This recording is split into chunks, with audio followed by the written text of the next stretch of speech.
allons maintenant écouter M. Moussa Agbogue Data.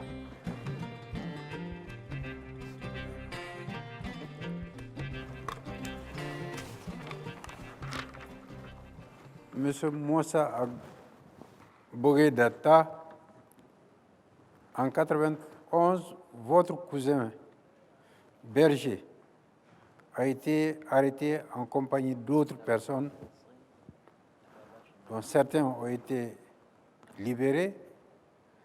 5 n'auraient pas été retrouvés depuis. Ça s'est passé à Tinesako, dans la région de Kidal. Pouvez-vous nous relater les circonstances de cette arrestation? Quelles informations vous avez eues depuis et quelles ont été les conséquences de cela? C'est une question que je pose parce que c'est important, parce que ces disparitions forcées ont des conséquences sur la famille, sur les individus, sur la société. C'est la raison pour laquelle je pose cette question, pour que l'ensemble des Maliens qui nous suivent comprennent les conséquences de ces disparitions forcées sur les familles des disparus. Donc, pouvez-vous nous dire, je reprends, dans quelles circonstances ils ont été enlevés, quelles informations vous avez pu avoir depuis et quelles conséquences sur votre famille?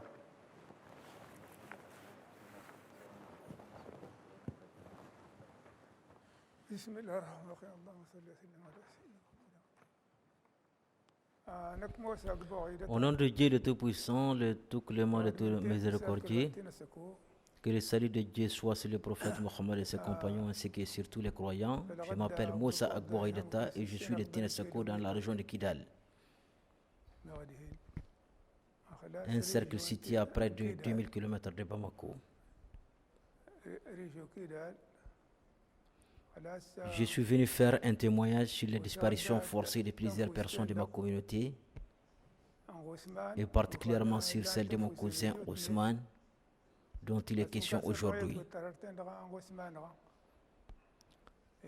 La disparition de Ousmane est survenue en 1991 à Tinesako, lorsque les forces armées maliennes ont procédé à l'arrestation des populations civiles suite aux événements de la rébellion survenue la même année.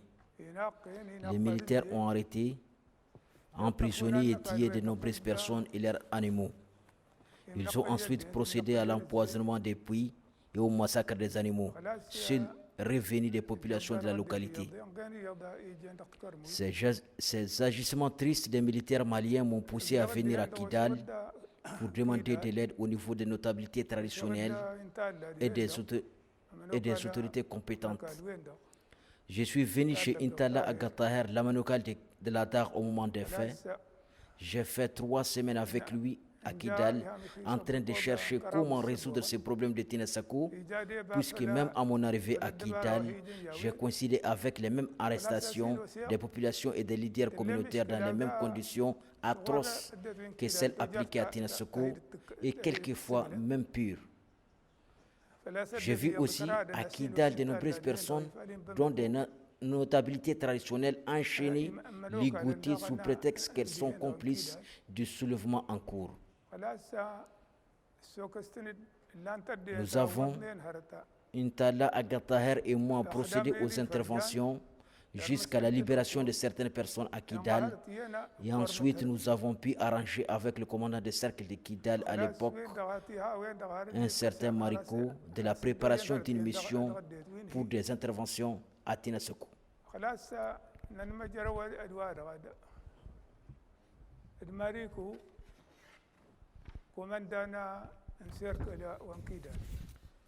Le commandant Mariko nous a appuyés avec 2 véhicules et quelques militaires et nous sommes partis à Tinesako avec une mission de 6 véhicules.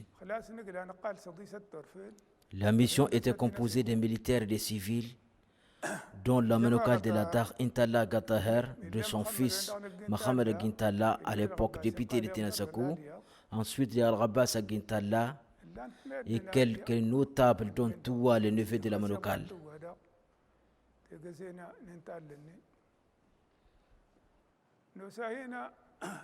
À notre arrivée à Tinasako, les interventions du député Mohamed ont abouti à la libération de quelques survivants qui ont témoigné de l'assassinat ou la disparition de plusieurs autres personnes arrêtées au puits, dont mon cousin Ousmane. Je précise que Ousmane a été arrêté au puits lorsqu'il abreuvait ses chameaux par des militaires maliens à bord d'un berdem. Ils l'ont conduit au camp et depuis lors, nous n'avons plus de ses nouvelles. Sa disparition a été une grande perte pour sa famille, dont une femme et 5 enfants, mais aussi pour toute la communauté. Ces événements malheureux ont eu lieu au mois de Tabaski de l'année 1991 et ont duré 6 mois au cours desquels tous les points d'eau ont été interdits par les militaires aux populations civiles et les puits les plus fréquentés ont été empoisonnés par les militaires. Cette situation a accentué la pauvreté et la précarité dans la localité. Les femmes et les enfants sont restés sans soutien et sans aucun revenu, puisque leurs animaux ont été également tués par les militaires. Ces personnes ont besoin de l'aide, notamment l'adduction d'un point d'eau, la construction d'un centre de santé et même d'une école pour au moins éduquer et scolariser tous ces enfants orphelins.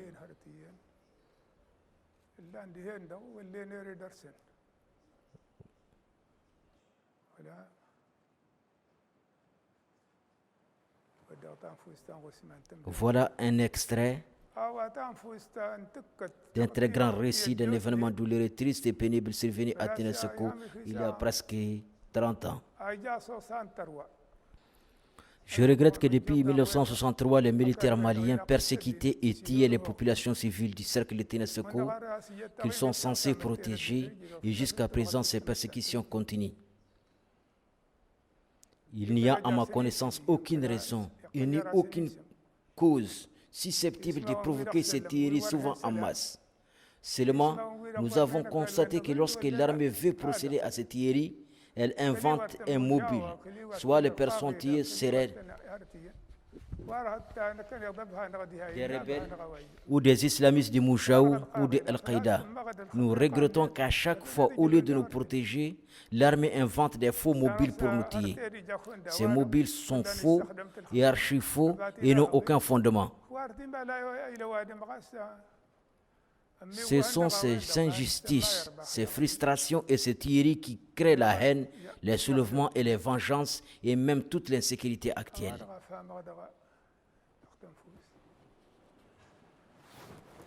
Ok, je vous remercie beaucoup. Mais en même temps, je pense que peut-être le terme d'extermination quand même est trop fort compte tenu de la situation. Et la situation a changé quand même à Kidal depuis... Quand vous dites l'État continue, aujourd'hui, l'État n'est pratiquement plus dans ces zones.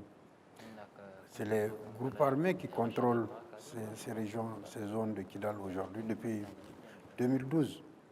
Est-ce que, avec le recul, avec cette situation qui a changé quand même, est-ce que ça change votre regard? Je crois que les comportements peut-être ont changé dans la région de Kidal. Maintenant, après tout votre récit, je crois qu'on est tout à fait...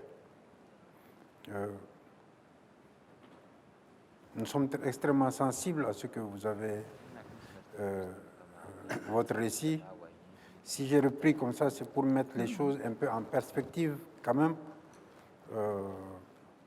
Aujourd'hui, quelles sont vos attentes? Si j'allais en venir à ça, compte tenu de la situation qui a évolué quand même sur le terrain à Kidal, quelles sont vos attentes par rapport à l'État, par rapport au mouvement armé, les différents acteurs qui sont dans la région de Kidal? Ma première attente est déjà comblée puisque les tueries ont cessé avec le départ des militaires de Tinasako.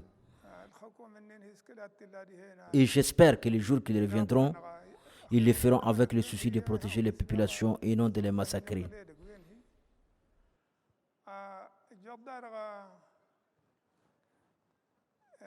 Ma deuxième attente est relative à la paix. Nous voulons la paix et la stabilité dans notre zone et dans tout le pays.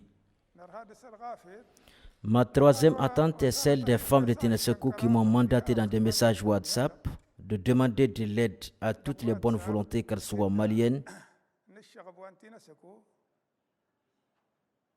américaines ou allemandes, pour soutenir les populations de la zone par la construction des services sociaux sanitaires et la protection des populations.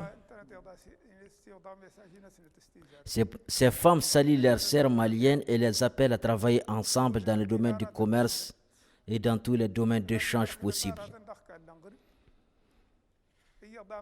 Ma quatrième attente porte sur la cohésion sociale et l'entente des populations.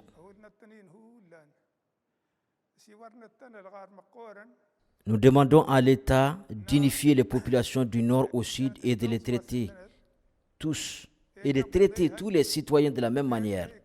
Ce traitement équitable fondé sur la justice et le respect des droits humains peut résoudre de nombreux problèmes et éviter tant d'autres.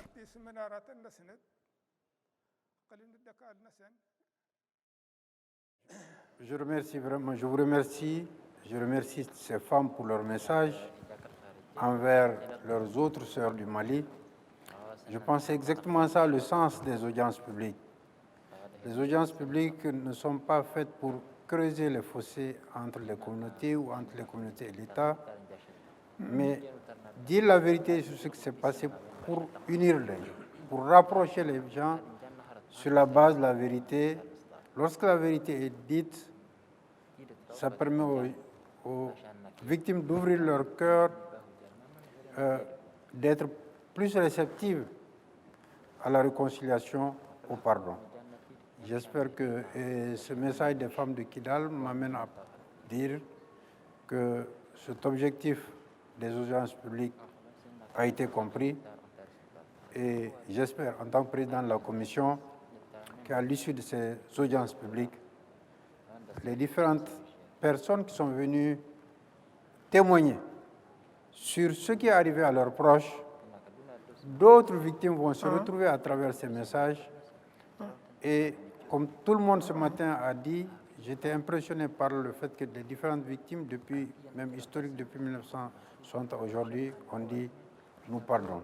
Nous pardonnons et nous voulons qu'on aille de l'avant. Donc nous vous remercions infiniment. Votre message a été entendu et nous tiendrons compte de tout ça dans notre rapport final, Inch'Allah.